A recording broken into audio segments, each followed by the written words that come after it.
I'm Bates Gill. I'm the CEO of the US Studies Center at the University of Sydney. It's a great pleasure to welcome our friends, old and new, to an Alliance 21 event featuring two distinguished and authoritative analysts and speakers coming to us from the United States.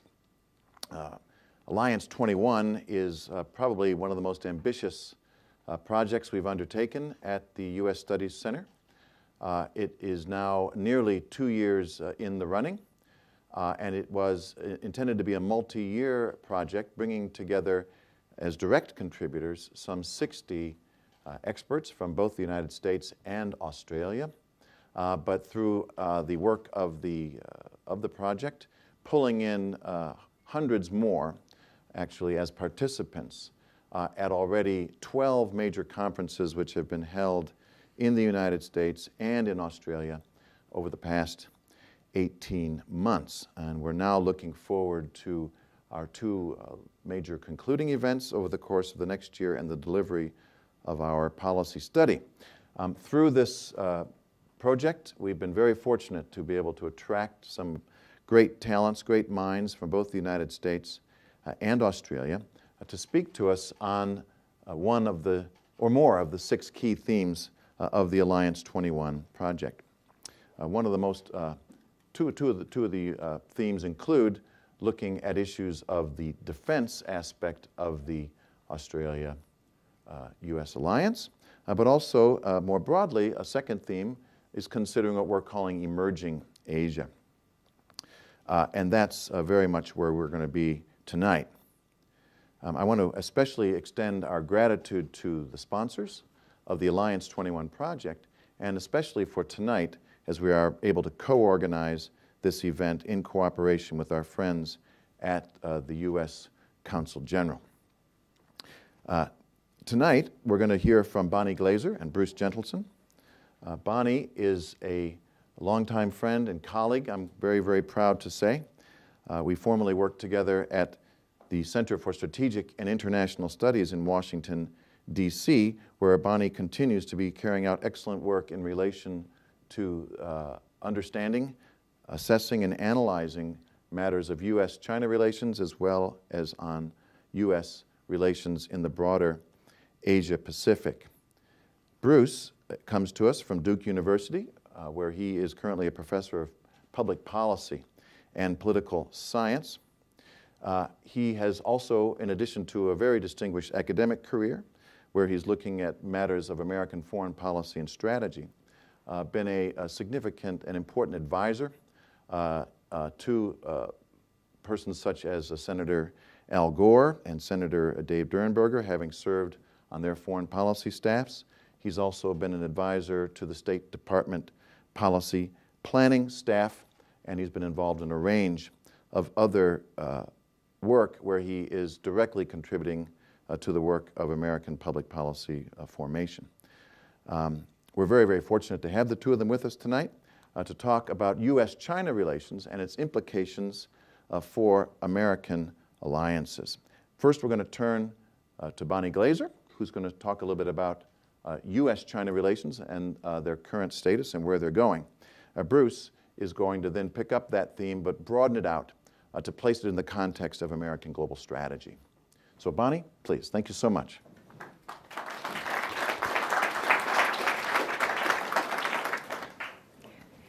Thank you, Bates, and thanks to the US Studies Center for giving me the opportunity to come to Australia and, of course, to be here tonight to talk with all of you about the US-China relationship. There are many views of China in US-China relations. I can certainly only offer you the views of one observer. As Bates said, I have been examining this relationship for quite some time. But there really are intense debates about China, how it is emerging in the world. And China's rise is really the defining challenge of our time. And of course, not just a challenge, in many ways, opportunity. Certainly, China's economic growth has presented tremendous opportunities to many countries around the world, including the United States and Australia many of China's neighbors. And as China becomes a more important political power, there is the potential for China to play a positive role in addressing regional and global problems, whether they be issues like North Korea's nuclear weapons program or issues such as global climate change. Today, I think this is more potential than reality, but there are certainly opportunities. There is uncertainty associated with China's rise. China has, in some ways, has benefited a great deal from the prevailing international system, but in other ways would like to modify the international system. And it remains to be seen how they may do that and what the impact would be on other countries. How China will treat its neighbors in the future and when it becomes a more powerful country, not just economically, but politically and militarily, is a potential challenge and question for all of us to consider. Now, the US-China relationship, I like to describe as the most consequential relationship, bilateral relationship in the world. I say that with a deliberate choice of wording. I don't think it is necessarily the most important relationship, but it is the most consequential. The relationship is one that is closely followed by many countries around the world. If the US and China get too close, if they were to try and organize what some people have called a G2 or condominium, make decisions over the heads of other nations, there are many countries that would feel very uneasy with that. And of course, if the United States and China were to engage in greater strategic competition, that would also be very, very worrisome to countries around the world. No nation wants to be forced to choose between the United States and China. Everybody, including Australia, wants to be friendly with both the US and China. And indeed, I would say that the United States sees no reason to compel countries to choose. Japan, South Korea, in addition to Australia, have China as their number one trading partner, and at the same time maintain close security alliances with the United States.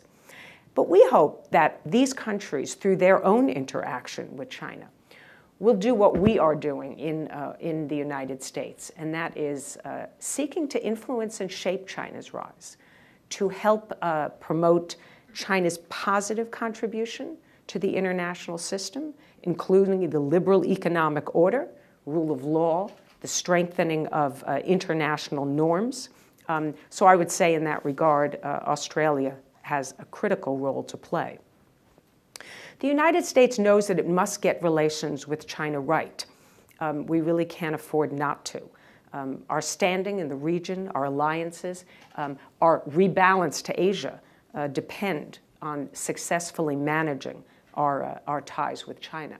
And it is with this recognition that President Obama has made a decision to host Chinese President Xi Jinping next month for what we refer to as a no-necktie summit, to sit down for a couple of days in California and talk about in depth the future of our bilateral relationship and regional issues as well as global issues, our respective visions for the Asia-Pacific region and indeed for the world. And I think they'll talk about the roles of the US and China and how our countries can work together where our interests overlap. I want to turn to talking about some positive and negative trends in this relationship briefly. First, I would say on the positive side that the top priority of both Xi Jinping and President Obama is the domestic challenges that they both face. And we could have a long list of challenges that the Chinese face and their slowdown of their economy and environmental degradation, the gaps between rich and poor in the rural and urban areas. Chinese leaders, when they wake up every morning, probably don't think very much about external threats or challenges. They really think about what is happening within their own borders.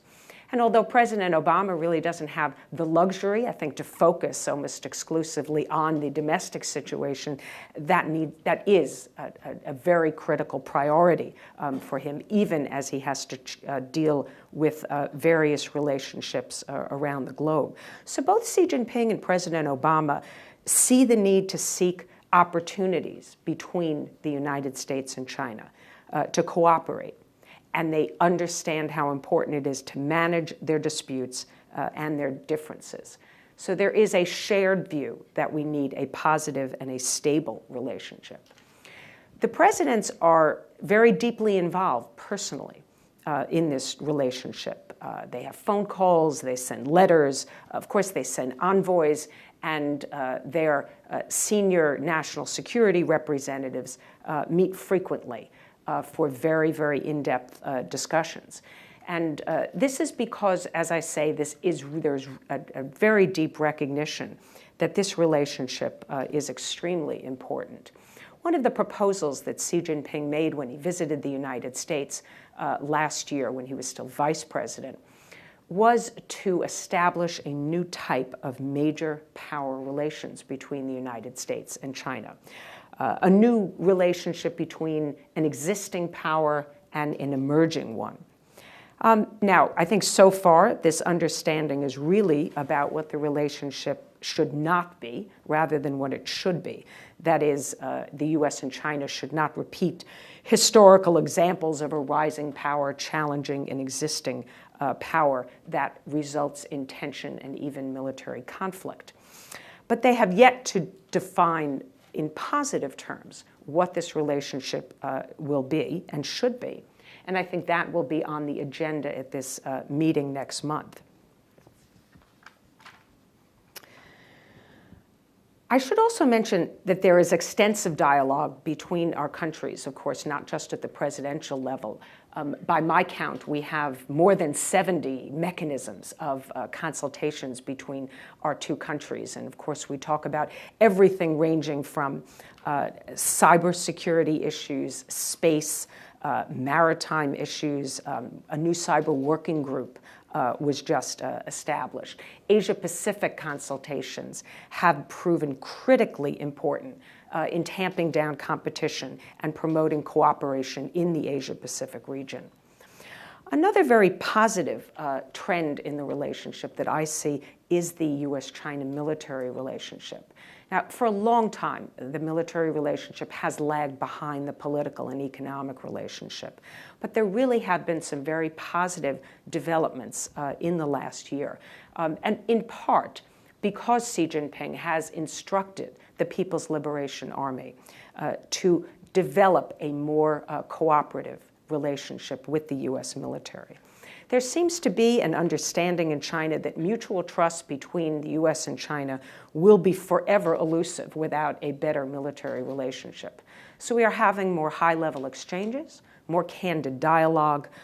We are having joint exercises, including in the Gulf of Aden, where we are working together with other nations to counter piracy. We are making some progress, I think, toward reducing risk and miscalculation in the relationship. The United States has invited China to participate in our Rim of the Pacific, or RIMPAC exercises next year. And so I think that we will see some more positive developments in the military relationship. Then I want to briefly summarize some of the negative factors in the relationship that we should not lose sight of. First is that deep suspicions continue to exist in the bilateral US-China relationship. And I think the way that I sum this up is that China very much doubts that the United States welcomes its reemergence as a great power. The Chinese suspect that the United States wants to slow or contain China's rise and maybe even undermine Chinese Communist Party rule. And the United States, for its part, is somewhat uncertain about whether China's rise will challenge the prevailing international system and harm American interests. So these deep suspicions, I think, continue to be held. But nevertheless, again, US and Chinese leaders are keenly aware of these deep suspicions, and they are seeking to preserve a predominantly cooperative relationship in which there are areas of difference, areas of competition, but within a framework that is predominantly cooperative. A couple of other things that are areas of concern in the US-China relationship that I will just touch on briefly and we can go into later in the Q&A. First is economic tensions. There are many areas that President Obama has talked about in the economic relationship that essentially you could sum up as being an unfair playing field for American companies, preferences that are given to Chinese state-owned enterprises, the indigenous innovation preferences, for example. The cybersecurity issue is very much in the news, and particularly in the area of intellectual property theft. There is a report that was just issued today by former U.S. Ambassador to China, John Huntsman, and the former Director of National Intelligence, Admiral Dennis Blair, on this issue, where they tried to quantify how many American jobs are being lost to the theft of American intellectual property and the impact on our GDP growth. This does not just affect American companies. This is truly a global problem. And then the final area that I will mention where there really are serious tensions are in the areas of military competition.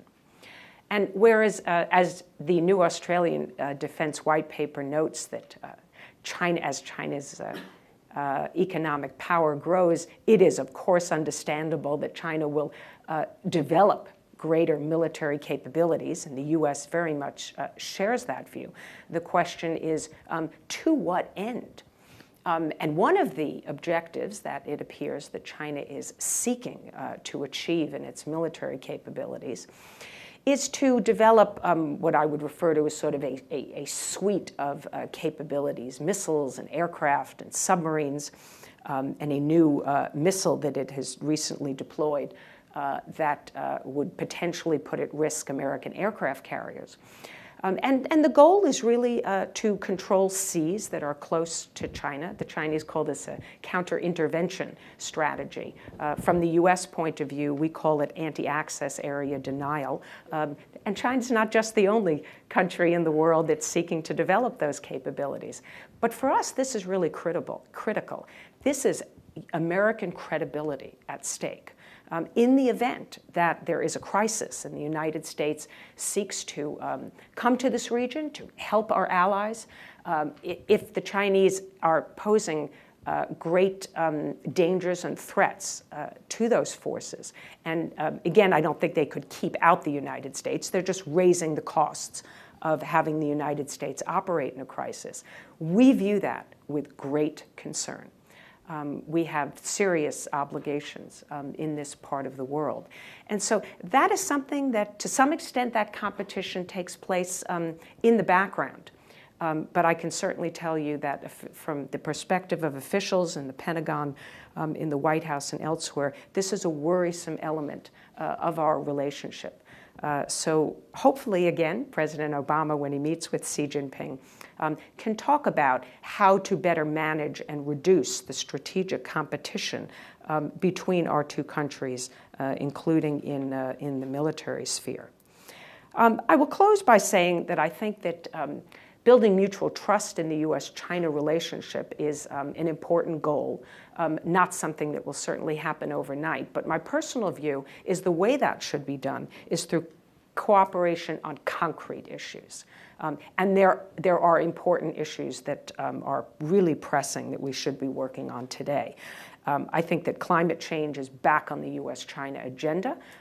We didn't do very well in 2009, but I think that both the Obama administration and the Chinese would like to give it another go and see if we can make some progress.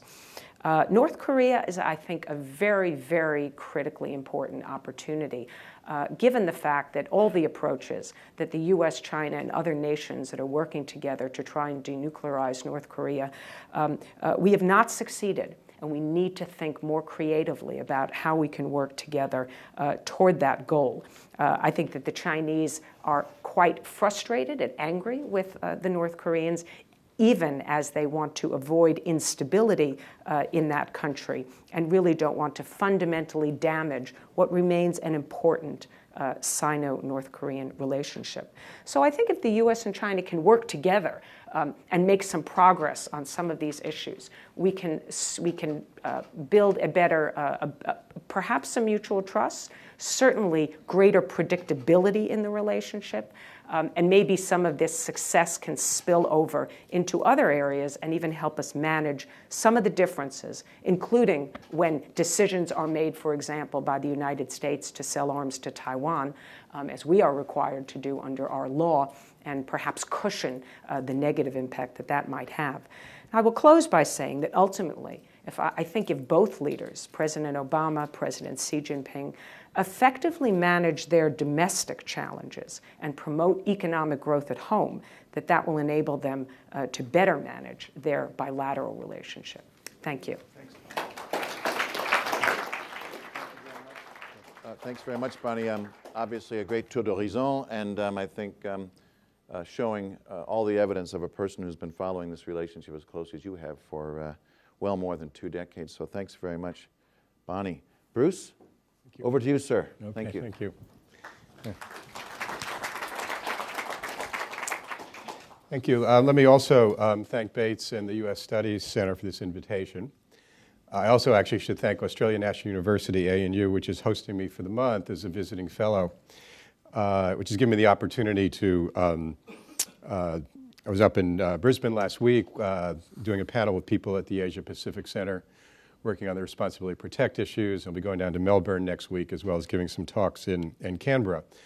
So it's been a great opportunity to spend a bit of time here, just from jet lag, but also kind of talk to lots of people about lots of things and engage in a lot of ways. So what I'd like to do is kind of put US-China relations and overall US-Asia-Pacific policy in this broader global strategic context in terms of the US global role, then come back and pick up on a couple of things that Bonnie said about implications for our alliance partners in the region. And I think the global context is important in a lot of respects. In fact, I think it starts with some misconceptions about the pivot. There's this notion about the pivot being towards something, which is true, towards greater attention to Asia. But the reality is it can't really be away from a whole lot of other things. It's true that the Iraq War is over and the Afghanistan War is winding down. But the United States will always have a global agenda. And indeed, in the interest of time, I can simply make that point with 2 words, which is the Middle East. It doesn't go away. Indeed, in many respects, it's more complicated and more threatening to many interests, not just our own, than almost ever before. You have the Iran nuclear proliferation issue. We have the Syria issue with so many aspects, from humanitarian to the prospects of spreading into a regional war. We continue to have the Israel-Palestine issues and the whole constellation of issues coming out of the Arab Spring. So I think as we pay more attention to all aspects of our relations with Asia, diplomatic, economic, military, and the like, it has to be in addition to, not instead of, the rest of the global agenda. And indeed, some of the issues I talked about just in the Middle East have the potential to explode in some very problematic ways. I should mention the President also announced that he's going to Africa later this year for a fairly extended trip. And so there are many aspects to our global agenda. So let me make 3 kind of very quick points about the broad strategic context for the U.S. global role going forward. And the first, I think, is that the United States does have a pressing domestic agenda, and we do have some serious fiscal constraints. But we are not reverting to isolationism. All the news that's fit to print, New York Times ran an awful story the other day in which they totally misinterpreted a recent poll in which Americans were asked, which is more important to you, domestic or foreign policy? Well, of course they said domestic. I mean, who wouldn't, right? Especially with the condition of the economy. And the Times ran a headline saying, you see, it's about isolationism. Well, we can talk about this more, but if you look at the data, the reality is that, and I'm talking here about average Americans, not just sort of the policy class, as it were. The debate is not really over whether isolationism is a good or a bad option. There's simply a sense that it's not possible in today's world. Whether it's, Chechnya and Dagestan terror showing up in Boston, or global pandemics, or a whole variety of things. We do have fiscal constraints, and they do enter in, but part of the point I want to make is that even if we did not have fiscal constraints, that some of the shifts in U.S. policy are really because the 21st century world has changed so much, and that's really the crucial factor. There's an irony, actually, that both the Tea Party on the right and the Occupy movement on the left are part of this Come Home America movement, but they really are only portions of it. And I think that this recalibration of American interests really is based upon trying to figure out how to best use our power and influence and what our interests are with the way the world has changed. Second, a related point is this whole declinism debate that you've probably heard a lot about. And I think some of us in the United States feel like we've heard more than enough. I have to say that sometimes it strikes me as the height of self-indulgence. It's not so much about are we declining or not, and some friends and colleagues that are, say, neoconservatives keep saying, oh, if we just had the willpower, we could do everything we used to do 20 years ago. Actually, to look at it that way is actually not declinism, but it's denialism. You think about it in your personal life. If there's problems or challenges out there and you don't deal with them and you deny them, it makes you less able to deal with the challenges you face. And I think in the United States, it's really about trying to figure out how the world is changing and to calibrate our foreign policy in that respect. So the third point is really, in very broad brush terms, how is this world changing? And what are these dynamics of the 21st century world? And let me just make two sets of points there very quickly. The first, I think, is that looking at this historically, this is really the first truly global era I think that there's ever been. In prior eras, you sort of count the poles, right? In the 19th century, there were the multipolarity in Europe. And the Cold War, we had bipolarity. And there was some sense in the 90s that it was a unipolar world. And some people see this sort of theory of rising powers, that it's really China versus the United States, like Germany against Britain in the late 19th and early 20th century. I think that misses a lot. Even with the rise of the BRICS and other countries, this world is not just a 21st century version of 19th century multipolarity. It's a truly global era in which a whole lot of countries are out there pursuing their own national interest. Obviously, some countries have more power than others, but with their own efforts to try to pursue those interests with a much broader agenda and many more players than ever before.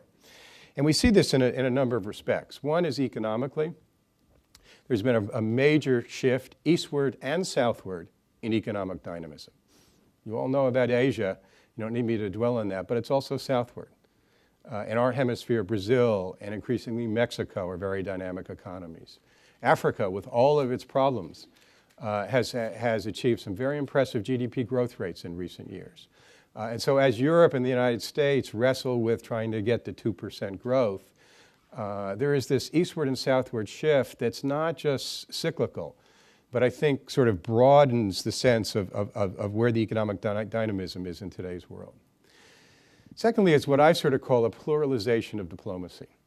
We'll come back to this in a second as it relates to Asia. More countries have more relations with each other than at any other period before. It's not an old hub and spokes model where a whole lot of countries that had been American allies are the spokes, defining their relations with others through the hub of the United States. But there's been this broad pluralization of diplomacy.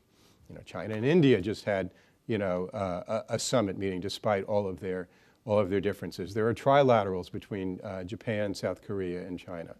And there's this broad pluralization going on in terms of different countries playing different roles.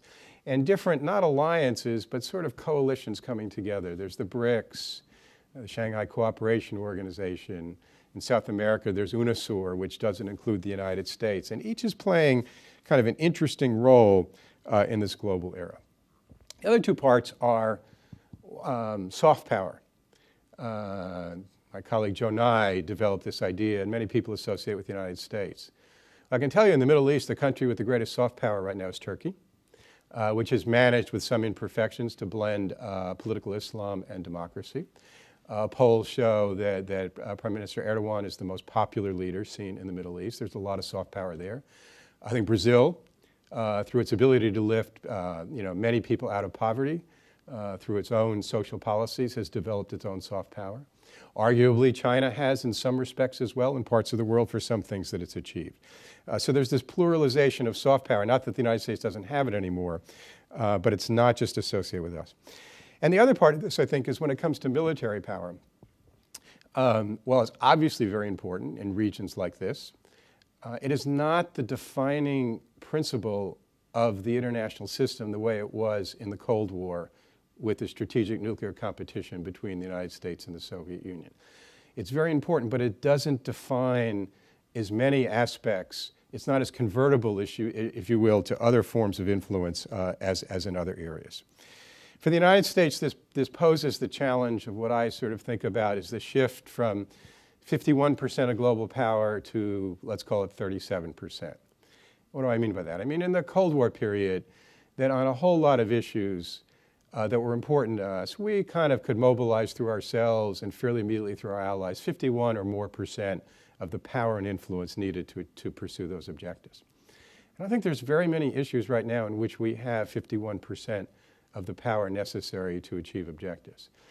We probably have the largest plurality. We still remain the most influential country in the world. I call it sort of 37%, or if you want to call it 41%. But it's a world in which we need to work with partners. And we need to work with partners in this region. We need to work with partners in all the other regions as well. And so the challenges it poses for us for leadership are really very different than they were during the post-World War II period and the Cold War. The other part of I think that this global era is the importance of strength from within. That the domestic foundations for being globally competitive are really crucial. Bonnie talked about this, and about China and the United States. We all face our challenges economically and in terms of policy capacity. And every country in the world, Australia is now going through questions of whether the boom in the mining sector, how that's going to affect the economy and budget issues. But every country needs to build strong domestic foundations in order to play its global role. And frankly, that is one of the biggest challenges that we have. And I don't think we've been doing particularly well on that. I mean, just to mention one issue, that, the inability to pass serious gun control legislation after children were shot up in a school causes me a great deal of concern because it points to broader problems in our politics. But I think this is very much the way that the domestic and the international spheres are linked. And the strength from within that countries can exhibit will profoundly affect their global positions. So to bring this back to Asia for a second, let me just make a couple of points. One is just to pick up on a lot of the very good and specific points that Bonnie made about the US-China relationship. In fundamental ways, I think this is a classic example of what historians and strategists call the security dilemma. How do I make myself more secure without making you feel insecure? Going in both directions. And so we see this even in the notion that what we call anti-access strategy, they call counter-intervention. Now, even if you correct for rhetoric and political propaganda, there are some fundamental differences there. And I think that part of the challenge in this region is avoiding the spiral aspects of even a conventional arms race, to develop some understandings, in some respects like were developed during the Cold War between the United States and the Soviet Union, that are not negotiated over the heads of our allies, but try to figure out how to get the military balance such that there is an equilibrium, that we and our allies in the region don't worry that China has a sufficient military advantage to take advantage on islands or a whole bunch of other issues. And frankly, that we take seriously China's concerns about ways in which American military power make them feel insecure. Again, you can correct, you can filter out the politics, but there's some very real issues there. And resolving this security dilemma, I think this summit is a great development. It's not just talking points, it's not just an hour. It's two leaders to try to develop some understanding and trust with each other. That was done a lot between the United States and the Soviet Union during the Cold War, and it really helped. I'd actually like to see more of that with other leaders in the world, but I think this is a positive step. For our allies, I I think it comes down to use this notion of pluralization of diplomacy.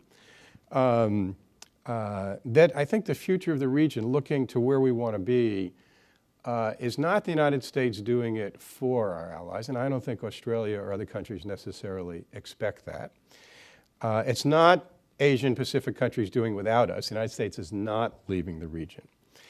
But I think a lot is going to revolve around, at a bilateral basis, at a trilateral basis, in terms of regional institutions, what Asian countries can work out with each other. The United States will remain as a very important Asia-Pacific power, playing the role that only we can play. But a lot is really going to develop within the region. In a sense, we've seen that in really every region of the world, that this pluralization of diplomacy, these many different dimensions along which relationships are built, have to sort of add up to improving a situation in the region that brings stability. And I think that, that the United States has an important role to play. But in all dimensions, it has to be in addition to, not instead of, the other dynamic relationships that are worked out. China and Japan have a whole bunch of issues they need to work out between themselves that have a lot to do with history. We help with that, but a lot has to happen on a bilateral basis. There's nothing that we can do without that will solve that problem. Korea and Japan, and we could go on and on. So I think in this respect, this region really fits into the U.S. strategy in many other regions. We will stay engaged in a lot of different ways. It's a very dynamic region, but the kind of stability we want to achieve, even in the next 3 to 5 years, has to be a little bit different than the relations that exist today. And it's going to develop along a lot of dimensions and with efforts both tangible and to build that kind of trust where you help break out of that security dilemma, where we understand that my effort to make myself more secure really is not intended to make you less secure. Thanks. Thank you very much, Bruce. I think you did a fantastic job of laying out for us what are really some of the key global challenges and trends that are shaping an American approach to its interests around the world.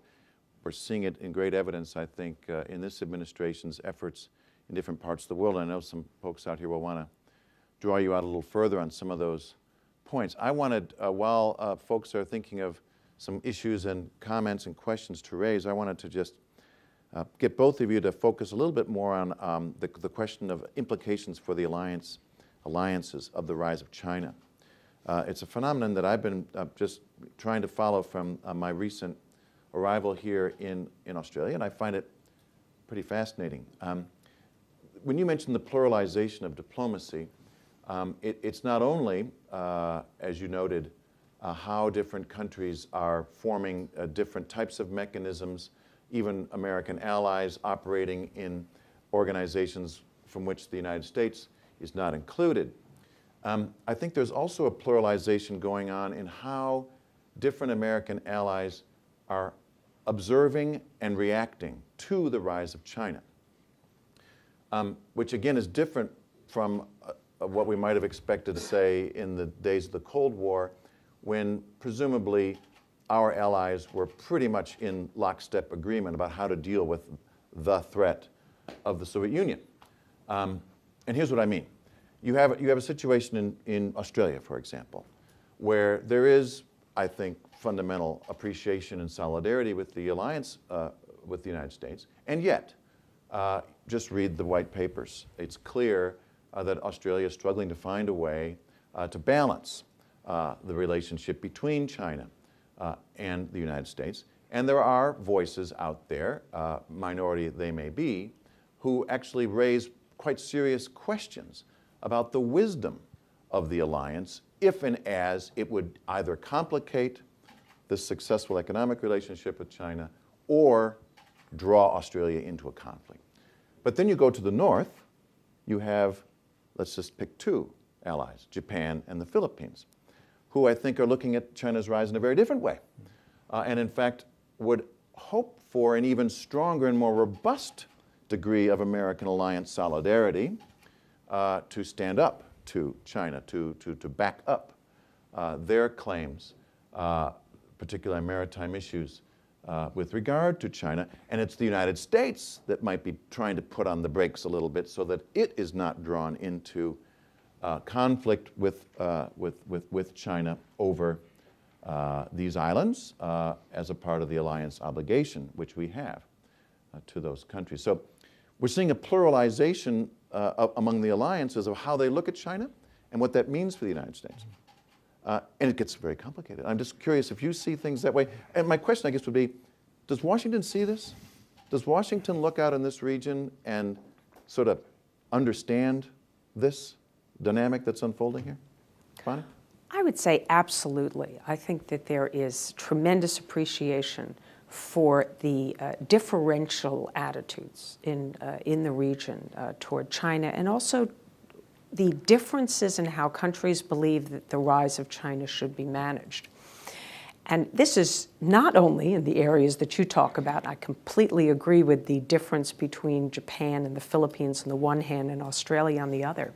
But if you look at the members of ASEAN, you can find tremendous diversity there, where Vietnam and the Philippines, of course, want the U.S. to take a tougher stance toward China. And you have countries like Indonesia, Malaysia, not to mention those that are continentally close, geographically to China, Cambodia, even Burma, which welcomes the United States, but of course also wants to have a good relationship with China. So I think that Washington understands that this is a case-by-case basis. Every country has to have their own interests protected. In some ways, I think this poses a challenge that it's very difficult for the U.S. to manage, because I think we end up to some extent being inconsistent in our own policies. Because there are times when we are trying to address Japan's concerns about their own dealings with China, and so we're trying to be tough and say that under the U.S.-Japan Mutual Security Treaty, yes, we would come to Japan's assistance if China were to, in some way, threaten its administrative control over the Senkaku or Diaoyu Islands in the East China Sea.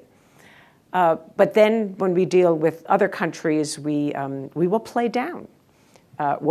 Singapore, we've just deployed recently littoral combat ships, and Singapore is very supportive of that, but they don't want to call it bases, and the Philippines doesn't want to call it bases, and even Vietnam is very sensitive about how much access it gives the United States. And so some countries were playing it up, and other countries were really downplaying that we are working together to really try and manage China's rise. And some countries, of course, are far more concerned about the economic component, although that is a thread, I think, that really goes throughout all of the region. As I said earlier, China is everybody's #1 trading partner. And by the way, it's our #3 trading partner, and we have $500 billion worth of trade with China. So it's a very important economic relationship. But I do think that Washington understands the granularity, the need to appreciate the differences in that all of these countries have, but it creates challenges for the consistency of our policy. What strikes me is this a different, there's always the senior partner, junior partner conundrum, but this strikes me as somehow qualitatively different. I don't know if you think so. Yeah, I think what it is, it's the breaking of the hub and spokes model, which I think is not really what the United States wants. And I think that's one of the messages I got out of this most recent Australia white paper. And it's recognition, I'm not sure that all of us are there yet, United States and others, that we have a whole lot of shared interests. And we do have some, not conflicting, but divergent interests.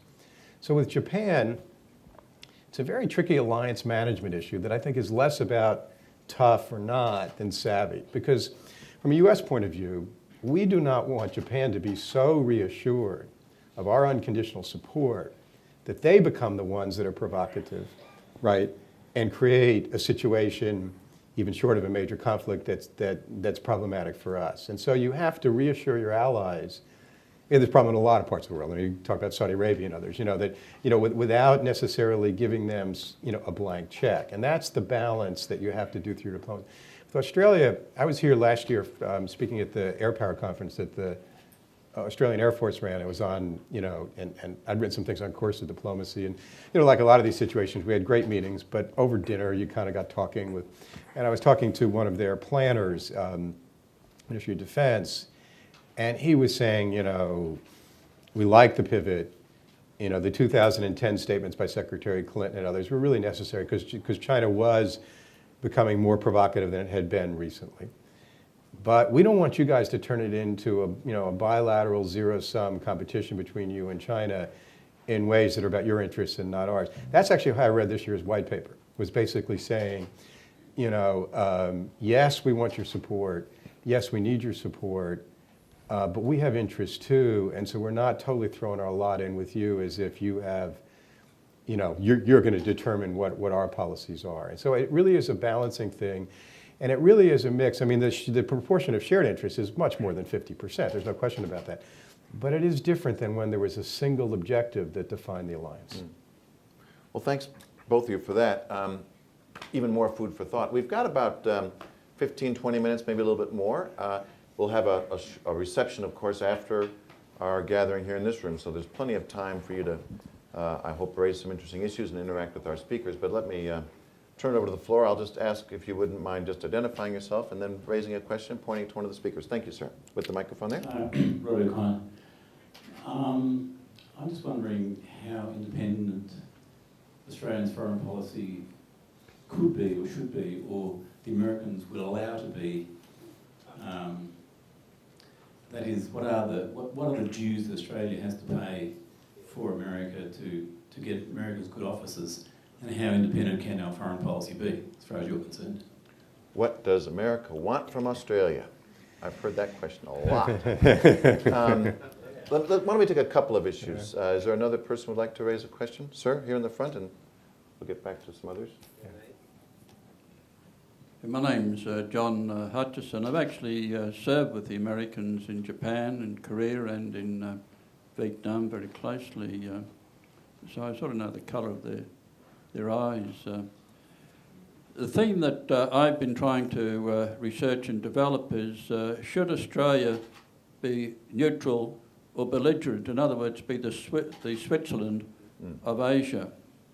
Now, the Sydney Morning Herald, I think mainly by Peter Hatcher, in discussing the Defence White Paper, repeatedly indicated that Australia had to make a choice between US or China, and lately been saying it's China. Australia is in Asia, US is not. There is a view that military and economically, US needs Australia much more than Australia needs the US. My question is, what is your view on the defence and economics, and can we be the Switzerland of Asia? I recall Peter also came out recently with an article suggesting that Washington had forgotten about Australia, which left me very depressed. One more question, please, and then we'll turn it back over to our speakers. My name's Shan Turnbull. My question to Bonnie is a question that a Beijing economist asked me last December, and that is, how can China stop being the banker to America? And his concern was the Chinese are losing hundreds of billions of dollars each year as America debases its currency with all its quantitative easing. And his solution was, and the question is really, are you aware of this problem? They don't want to be America's bankers. And the way he sees of getting out of it is in doing what he called debt for equity swaps. In other words, buying up your infrastructure, your roads, your ports, your schools, your airports. Rockefeller Center. Yeah. And would you see that as a threat or an opportunity where their equity and ownership of America protects as a defense mechanism, or do you see it as a threat? All right, a lot of issues out there, but I want to get a couple questions going.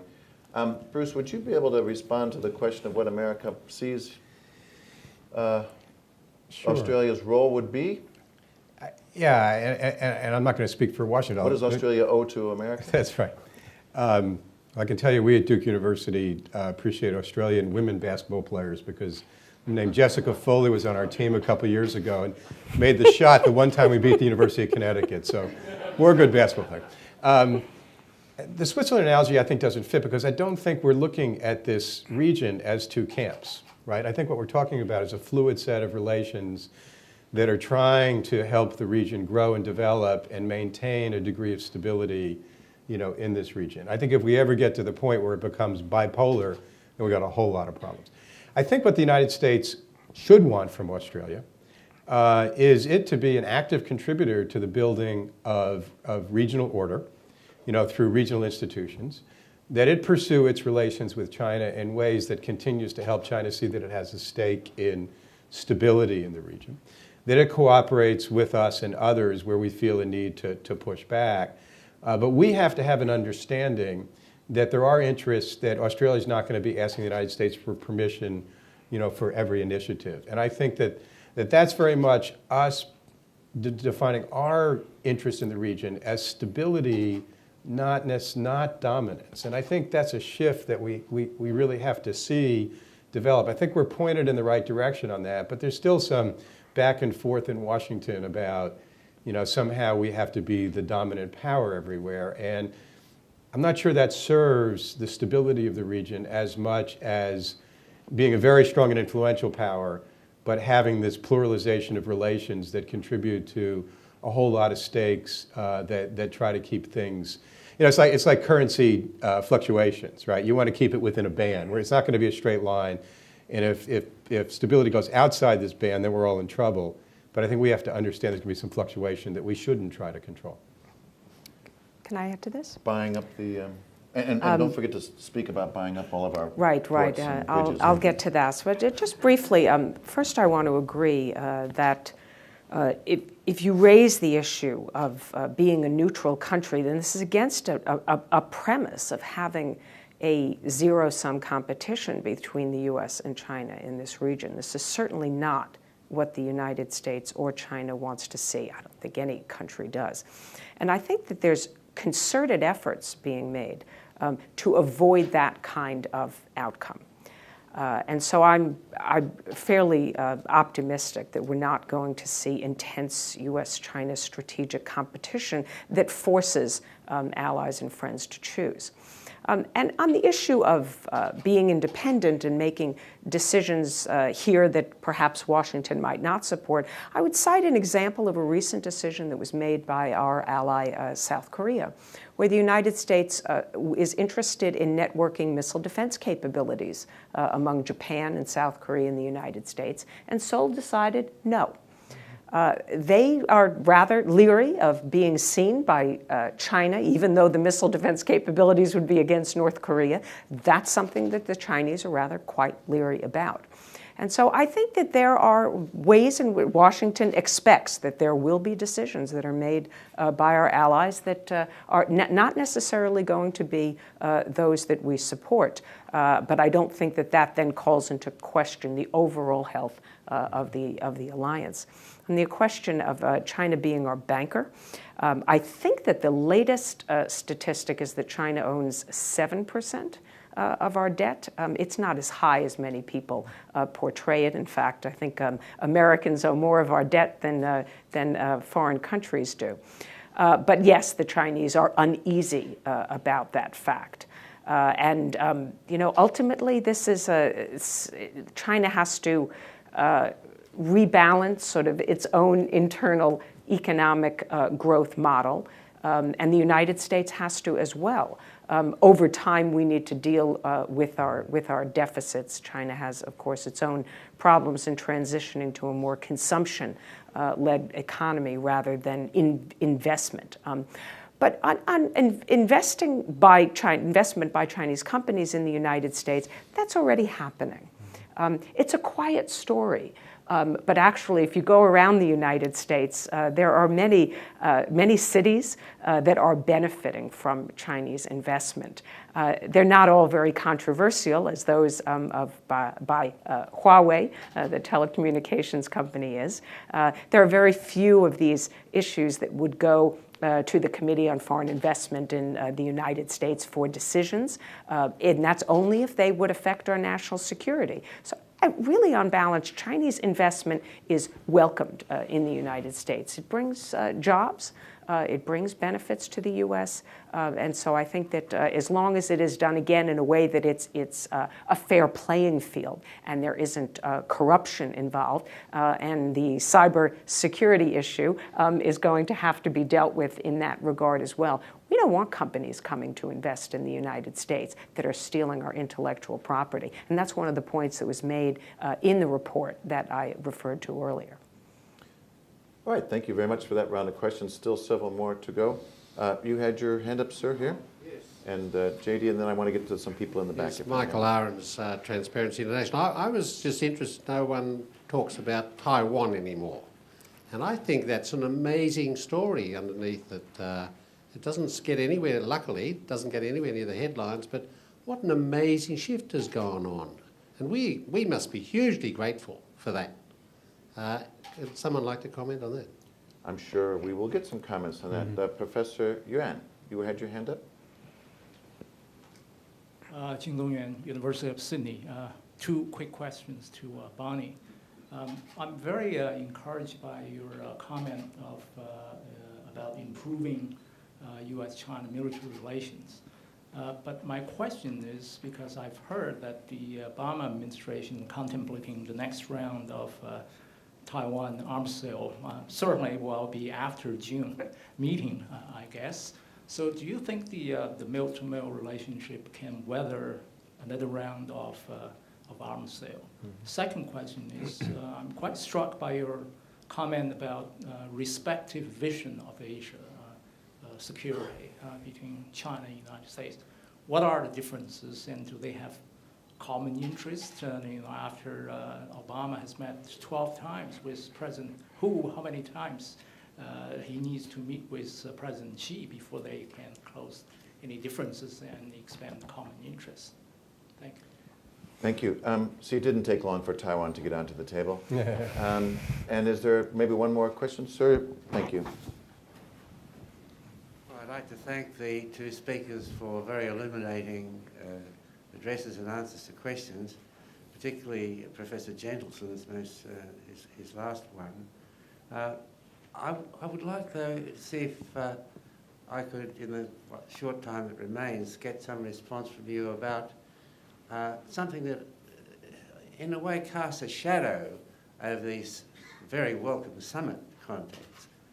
One is the view that a number of American and Japanese and other scholars of China express, which is that the CPA, for reasons of internal political necessity, has to take a very forward and pushy international line, an aggrandizing China role. And the other one is that China, for most of recorded history, was #1 in the world, and that many, many Chinese people feel that the time has come for it to seek to become #1 again. And that gives added strength to the Chinese policies. Thanks. Okay.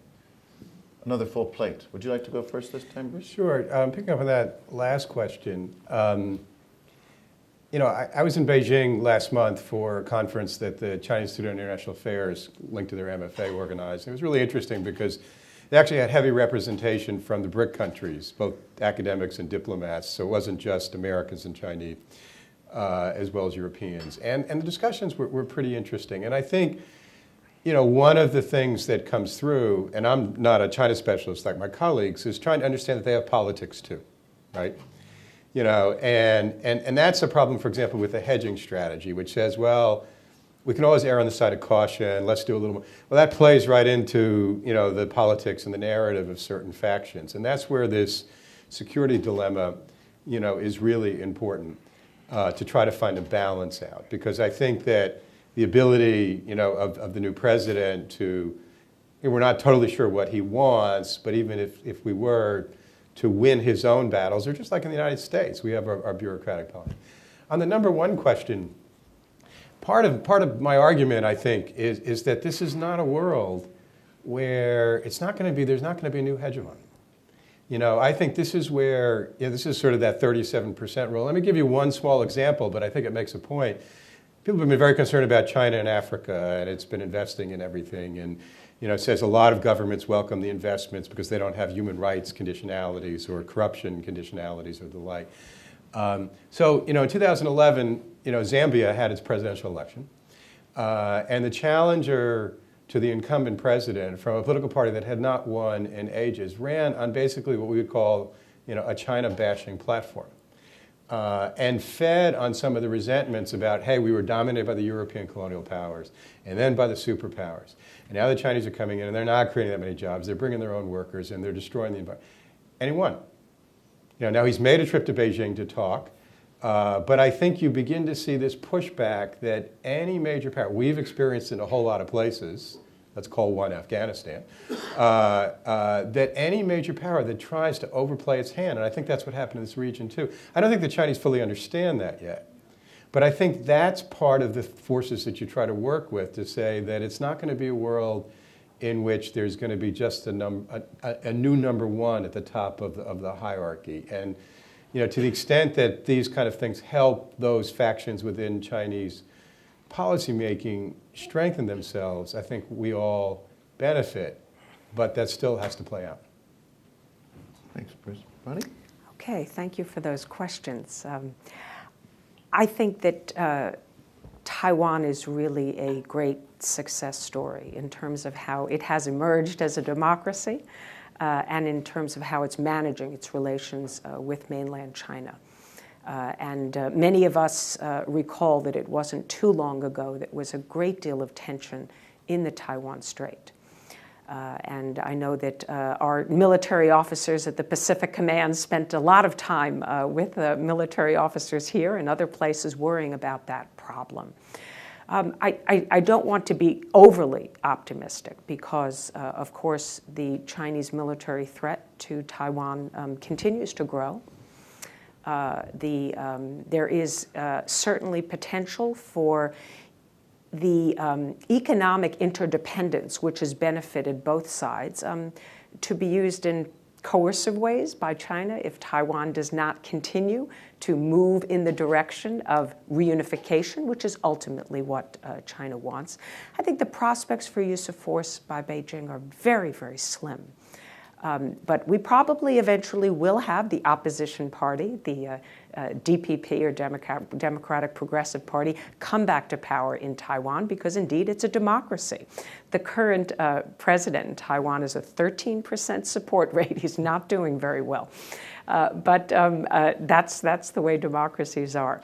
But I remain optimistic that the two sides of the strait will be able to manage their differences. And I know that the United States pays a great deal of attention to the health of its bilateral relationship with Taiwan, which is very important. And to Yuan Jingdong's question, if the United States sells arms to Taiwan again, and I would argue, there's not going to be a 4-year period in a U.S. presidency that we don't sell arms to Taiwan. We are obligated to sell defensive weapons under the Taiwan Relations Act, whether we do so this year, next year, or the year after. I think that the Chinese have come to some understanding, not only internally, but with the United States, that there are aspects of the US-China military relationship that should not be negatively affected by that kind of decision. We will continue to have the annual defense consultative talks, for instance. There might be some exchanges that would be postponed. Certainly, there would be an impact on the relationship, but I really think there is, as I said earlier, a recognition that having this military relationship lag so far behind the rest of the political and the economic relationship is truly damaging to both of our countries. So I think we will manage it better in the future. And to your question about our visions for the Asia-Pacific, I would hazard a guess that China's vision is an Asia-Pacific without U.S. alliances. Not with Japan or South Korea or with Australia or any countries. I think they would like to be the country in the region who every country thinks about, takes China's interests into consideration when they all make their own foreign policy decisions. I won't go so far as to say that China wants to be the regional hegemon, but sort of like the Monroe Doctrine, I think. But they want, I think, eventually the United States to withdraw from this region. I don't think they have a strategy to achieve that. But if you ask me what their vision is, I think that that's what it is. I think the U.S. vision is that we remain in this region, that we convince the Chinese that we're going to be here, because that will compel the Chinese to come to terms with how we get along, so we don't end up with this zero-sum competition that we talked about earlier. We want China to contribute in very positive ways to the region. As their power grows, there's greater potential for them to do so. We used the term in the Bush administration that we wanted China to be a responsible stakeholder. That's still, I think, often used to describe the kind of China we'd like to see. Strengthening the international system, international norms, getting along well with its neighbors, and not just seeking to serve its own selfish interests, but providing public goods, more foreign assistance, good governance to its people, and including implementing not only economic reform, but political reform. Sounds like two different visions to me.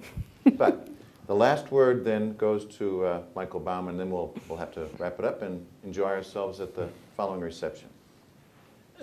Thank you. What is your view of Washington's capacity to distinguish between China's rhetoric for internal purposes and its real position? And the reason I ask that is that, for example, I think it was Xinhua who said in the late 90s that under John Howard, Australia had become the bottom jaw of the US bite on China. The reason I raise it now is that there seems to have been a tendency for China's rhetoric to be more bellicose when it's needed for internal purposes to resolve other problems, like economic downturns, hunger, floods, heavens knows what. I wondered if that's an unreal assessment of the potential for, say, the current forecasts of a downturn in China, creating some internal problems which may well generate a bellicosity which really has no relationship to its real views on its external relationships. Well, they've certainly fallen behind North Korea in the bellicosity states, unfortunately. Always makes for good reading. So and feel free also in response to make any final remarks you'd like to make before we close. Go ahead. My first thought on that is it works in both directions. I mean, people watch the American presidential election. I remember the presidential debate, and the president, I think, made a slip on his China statements. And let's just say that there was a lot of rhetoric. I served on the President's National Security Advisory Steering Committee and engaged in some of it myself, to beat the other side. But I think this is where these kind of summits are helpful, and also having people help you interpret it. On the one hand, you don't want to write it all off and say, don't worry about it. But on the other hand, you don't want to take these things, totally out of context. And so it's a really delicate balance, including your political opponents in the United States who will take, a quote over here and say you see it totally, when the China white paper came out and they left out the discussion of no first use. You all may have a better sense of that to me, but people were clearly running with that. And that's where building up a degree of trust, communication helps, finding issues that you can work on. I'm actually somewhat hopeful that the North Korea issue is actually becoming an area where there's a greater sense of shared interests right now. I think that, I know when I was in Beijing, there was a sense of, wait, we're the big country, they're the little country, who do they think they are, and it may well be that China's interests are the same, keeping, stability up there, but the policy to achieve it may be more consistent with those of others. So you find the areas that you can work together on.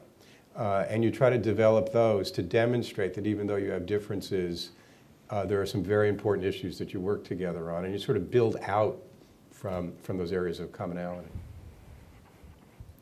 I would just add that the Chinese leadership, I think, remains very insecure. And probably quite fearful of its own people. And everybody has talked about the pact between the Chinese government and the people. They deliver the economic growth and a rising standard of living. And the people, of course, then don't ask for too much in the way of political participation in the system. That's worked fairly well. And now that we see economic slowdown, I do think that there is some paranoia in the leadership. And sometimes the animosity against Japan, I think, is stoked by the leadership. We saw this certainly after Japan purchased the islands, the Japanese government, from the private citizens in September of last year. But at the same time, I don't think that that would extend necessarily to other countries. I think Japan, in many ways, is a special case. I don't think, for example, that China would be led to use force against Taiwan if its people were somehow dissatisfied with the economic growth. So that is something to watch. I think that it is important to keep an eye on how the Chinese leadership would react if economic growth slows down and if they are insecure about their positions going forward. But ultimately, they are going to have to find new sources of legitimacy internally. Economic growth is not going to be should not be the only source of its legitimacy. And satisfying the needs of their people, which are quite diverse but growing, is a very important challenge for, I think, the Chinese leadership. Well, thank you very much. I hope you all agree that these two presentations, although coming to similar questions from different angles, I think complemented one another quite well. Very in-depth discussion, I think, about the current state of US-China relations and where it's going, but also, I think, an excellent positioning of that, albeit consequential and very important relationship, into the larger evolution of American strategy going forward. I found it very, very interesting. I hope you enjoyed it as well. I want to thank you all very much for coming this evening. As I've said, please do join us shortly hereafter for a drink and a further conversation. I also want to extend again our gratitude to our sponsors of the Alliance 21 project and our work at the United States Studies Center. And just to pick out one in particular, of course, is the Australian government and the Department of Foreign Affairs and Trade. Great partners. We enjoy working with you and look forward to continuing to do so. And for tonight's event, once again, let me extend my gratitude to the US Consulate General here in Sydney, who has been helpful for tonight's evening, as well as helping us organize Bonnie's stay here. And I will give a shout out as well to the Australian National University for bringing Bruce Jentleson over here. So please join me in thanking our speakers tonight. Thank you.